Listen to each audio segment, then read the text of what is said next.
Hello everyone. Last paper of your CF final exams. IBS institute का पहला मौका और हमारे लिए हमारा आखिरी पेपर CF फाइनल के एग्जाम्स का।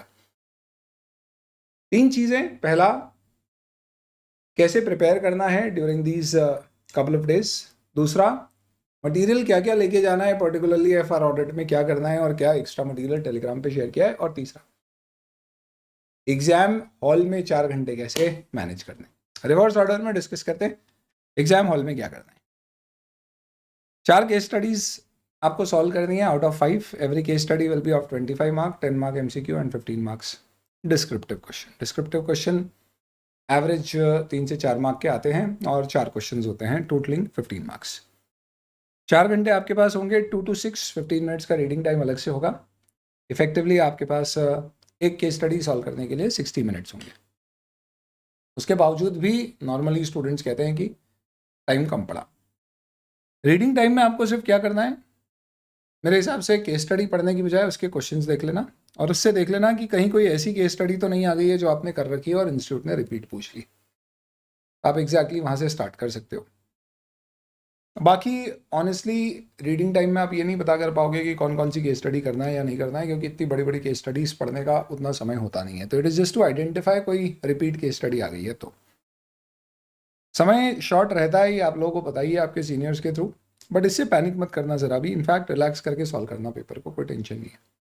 आखिरी के समय में स्पीड पढ़ाएंगे, शुरू में अपन एक्यूरेसी पे थोड़ा ज़्यादा फोकस करेंगे। क्वेश्चन बहुत धीरे धीरे पढ़ना, जल्दबाजी मत करना, मार्किंग करते रहना और एक्यूरेसी पे फोकस करना। प्लस अगर आप कोई भी MCQ पे श्योर हो तो मार्क करके आगे बढ़ जाना। शुरू में आपकी इच्छा होगी कि हर चीज़ को अपन बुक से क्रॉस चेक करें क्योंकि किताब है हमारे पास। ऐसा मत करना, क्योंकि बहुत ज़्यादा टाइम लगता है उसमें। ऐसे भी पास्ट एक्सपीरियंस इलेक्टिव पेपर का स्टूडेंट्स ने कहा है कि MCQ हैंडल करना ज़्यादा टफ होता है, डिस्क्रिप्टिव में इतना इशू नहीं होता है। तो MCQ जो बन रहे हैं वो करके आप आगे निकल जाइए, वो बेहतर होगा। तो हर आंसर क्रॉस चेक करने का आपको एग्जाम में समय नहीं मिलेगा। MCQs would be challenging, negative marking नहीं है तो अटेम्प्ट तो सारी करनी ही हमें। और रही बात डिस्क्रिप्टिव की, तो वो डुएबल आते हैं, ऑब्वियसली बात है, बस अपनी कवरेज जोन में हूँ। अगर आप सिर्फ ग्रुप 2 के स्टूडेंट हैं तो आपके लिए एक कंसर्न है ग्रुप 1 के पेपर्स से रिलेटेड जो क्वेश्चन आएंगे, अपार्ट फ्रॉम जो लॉ और SCMP का इशू है। आप लोगों को केस स्टडी बहुत केयरफुली चूज करनी है। जहाँ भी आपको लग रहा है यार FR AFM का ज़्यादा वेटेज और कॉम्पोनेंट है, में भी आपको उस केस स्टडी को लेटर स्टेज पे रखना है। सर पाँचों की पाँचों केस स्टडी अगर कर ले तो इतना टाइम होता नहीं है, बट इनकेस अगर आपने छोड़ छोड़ के कुछ कर ली तो नॉर्मली अभी तक जो इंस्टीट्यूट करता है पाँचों चेक करता है और उनमें जिसमें सबसे ज़्यादा 4 में मार्क्स होते हैं उसके मार्क्स दे देता है। तो आप उसको तरीके के रूप में यूज़ कर सकते हो कि भाई आप 5th केस स्टडी के MCQs एटलीस्ट सॉल्व कर दो, कभी उसमें ज़्यादा मार्क्स मिल गए तो वो मार्क्स आपको मिल जाएंगे। तो बेस्ट 4 इंस्टीट्यूट मार्क्स देता है। पेपर ऑल में ये सब चीज़ों का ख्याल रखना है, बट बहुत बड़ा इशू जो है वो ये है कि मटेरियल क्या क्या लेके जाना है, क्योंकि इंटीग्रेटेड बिजनेस सोल्यूशन पेपर में आपके पाँचों papers plus law SCMP related content भी आना है। तो कितना सारा कंटेंट ले जाएंगे वहाँ, कैसे मैनेज करेंगे। और ये फर्स्ट एक्सपोजर एक्सपीरियंस है ICI के लिए भी और अपने लिए भी। तो करना ये, सबसे पहले आप हार्ड कॉपीज कैरी करोगे मॉक टेस्ट पेपर्स जो आपके मिड 24 के थे, कि कभी सेम केस स्टडी अगर वो वाली आ गई तो अपनी एज इट इज काम हो जाएगा। देन ICI ने जो केस स्टडीज दे रखी हैं वो सारी कैरी करें। मल्टी डिसिप्लिनरी पेपर जो होता था पहले इलेक्टिव में, उसका एक कंपाइलेशन पूरी केस स्टडीज का टेलीग्राम पर शेयर्ड है पहले से। अगर आपने उनमें से देख रखी है पहले कोई तो उसके भी प्रिंट ले जाइएगा और हर केस स्टडी के ऊपर मार्किंग कर देना कि ये किससे रिलेटेड थी।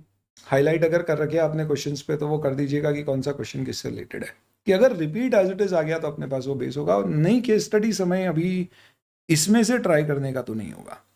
बट हाँ, अगर आपने मॉक टेस्ट पेपर या case studies given by ICI में से कोई केस स्टडी नहीं करी है तो आपको इस प्रिपरेशन टाइम में उसे हैंडल जरूर करना चाहिए। There is a big probability that something may be repeated.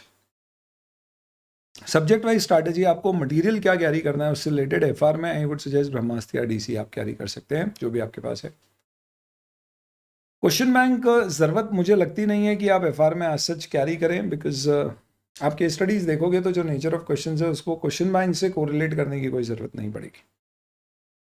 हाँ, एक इंडेक्स टेलीग्राम पे मैंने शेयर किया है जिसमें ब्रह्मास्त्र के हर कॉन्सेप्ट कौन से पेज पे दिए हुए हैं। तो फाइनेंशियल इंस्ट्रूमेंट में लेट्स से 14 अलग अलग कॉन्सेप्ट्स हैं, तो वो सब कहाँ कहाँ पर दिए हुए हैं। ऐसे ही इंडेक्स टू इन्वेंट्री में जैसे फॉर एग्जांपल 6 to 7 अलग अलग कंसेप्ट आपके होते हैं, तो वो कहाँ कहाँ पर दिए हों, वो पेज नंबर्स दिए, तो वो इंडेक्स का आप प्रिंट आउट निकाल के रख लें, ताकि उससे रिलेटेड क्वेश्चन है, अगर आपको डायरेक्ट ढूंढने में दिक्कत आ रही है तो आप उसके थ्रू एक इंडेक्स ले सकते हो। कोशिश करना कि आप किताब से डायरेक्ट ढूंढ लो, एज अ बैकअप आप यूज़ कर सकते हो। ऑडिट में ब्रह्मास्त्र और डीसी दोनों कैरी करने का सोच सकते हो आप, जस्ट फॉर द सेक की डीसी से फटाफट मिल जाएगा। और अगर इन केस कहीं कोई बहुत ही ज़्यादा डिटेल्ड एक्सप्लेनेशन या बहुत ही कोई एमसीक्यू में ज़्यादा इंट्रिक पॉइंट आया तो मैं भी आपको लगेगी यार मुझे ज़्यादा कॉम्प्रहेंसिव मटेरियल चाहिए आंसर करने के लिए। ऐसे तो डीसी भी अपने आप में सब कवर करता है। कुछ स्टूडेंट फिर भी चाहेंगे आईसीआई का स्टडी मटेरियल कैरी करने के लिए ऑडिट के लिए। मैंने इसे और में लिखा है कि अगर आपके पास ब्रह्मास्त्र डीसी नहीं है या पुराना है तो आप उसे कंसिडर करें, अदरवाइज नहीं। लॉजिक हर केस में वही है जिससे आपने पढ़ा है, आपको वो कैरी करना है, जिसमें मार्किंग है, क्योंकि वहाँ पे क्या है, देखी हुई चीज़ भी अगर आपने पहले नहीं देखी है, आप वहाँ पे एकदम देखोगे प्रेशर में आपको जो लिखा है वो दिखेगा ही नहीं। ब्रह्मास्त्र का भी मैंने पूरा इंडेक्स शेयर किया है टेलीग्राम पे, आप उसे प्रिंट आउट निकाल के रख सकते हो, टॉपिक वाइज उसमें कंटेंट दिया हुआ है। बाकी सब्जेक्ट का आप गाइडेंस रिस्पेक्टिव आपके फैकल्टी से लीजिए, बट जनरल रूल ये ध्यान रखिए कि जो मटेरियल यूज़ किया है पहले वही लेके जाए, नया ना लेके जाए। कोशिश ये करें कि मटेरियल कॉम्प्रिहेंसिव और एग्जाम ओरिएंटेड नहीं हो, ताकि एमसीक्यूज में आपको जब कोई चीज़ अंदर जाके ढूंढना पड़े तो ऐसा ना हो कि सिलेक्टिव कंटेंट के कारण आपको वो ना मिले। ध्यान रखना हर मार्क मैटर करता है, किसी के लिए एग्रीगेट के लिए, किसी के लिए रैंक के लिए।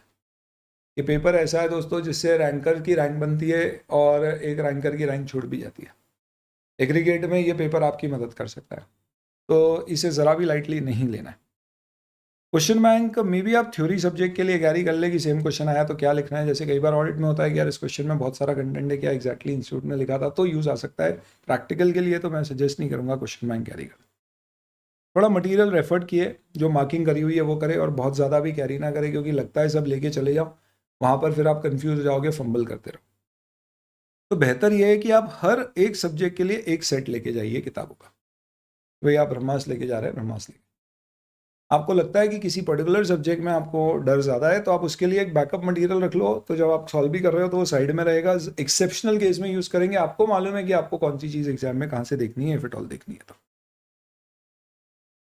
हो सके तो आप अपनी किताबों में पतले वाले स्टिकी नोट्स लगा के, नहीं है तो सिंपल आप पन्नों की चिंदियाँ बनाओ और स्टेपल कर दो, और हर चैप्टर पे सेग्रीगेटर करके मार्क कर दो, इंडेक्स 1 यहाँ से शुरू, 2 यहाँ से शुरू, 3 यहाँ से, अलग अलग, ताकि वहाँ पे आपको ढूंढने में टाइम बच जाए।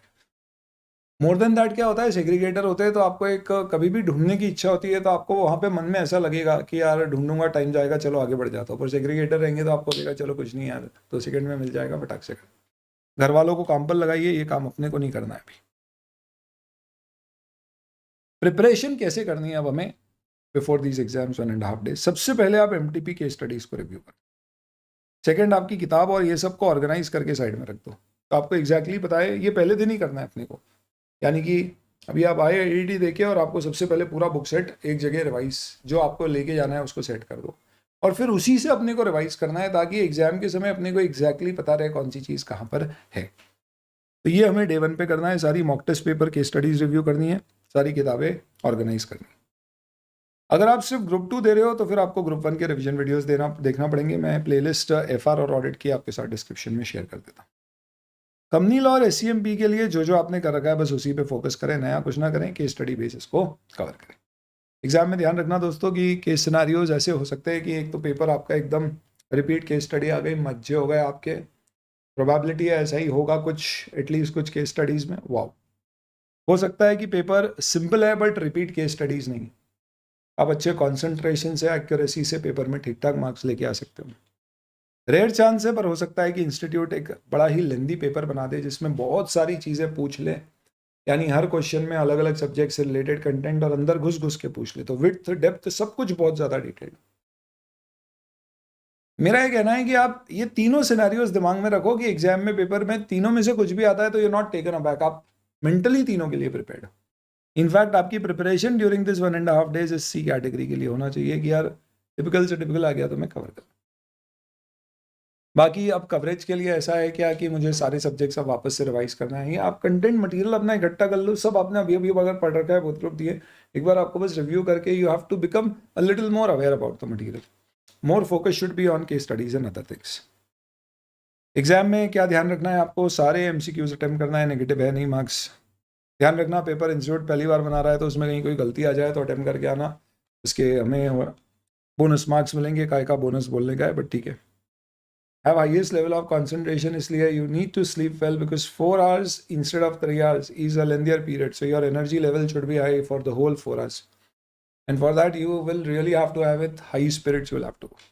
इसी कारण से अगर ऐसा नहीं भी हो पाए कि आपकी नींद नहीं हुई, नहीं आई, रात दिन में एंग्जाइटी थी, आखिरी में पेपर खत्म हो रहा है, बात की भावनाएं आपके मन में ज़्यादा आ रही है, तो भी कोई चिंता की बात नहीं है दोस्तों. 2 घंटे भी सो के गए तो भी बच्चे पेपर दे के आते, बढ़िया करके आते. तो टेंशन कोई भी चीज़ का मत लेना, जो भी सिनेरियो हो, खुशनुमा पेपर आए, टिपिकल पेपर आए, नींद बढ़िया हो जाए, कंसंट्रेशन लेवल हाई हो, तबीयत बढ़िया हो, खराब हो, हर केस में आपको ये सोच रहा है कि यार आखिरी पेपर है, अपने को 4 घंटे बेच देने हैं, बाद में बहुत समय चीज़ों को, इनफैक्ट हेल्थ को रिकवर करना सब मस्त करके आइए. Wish you all the very best.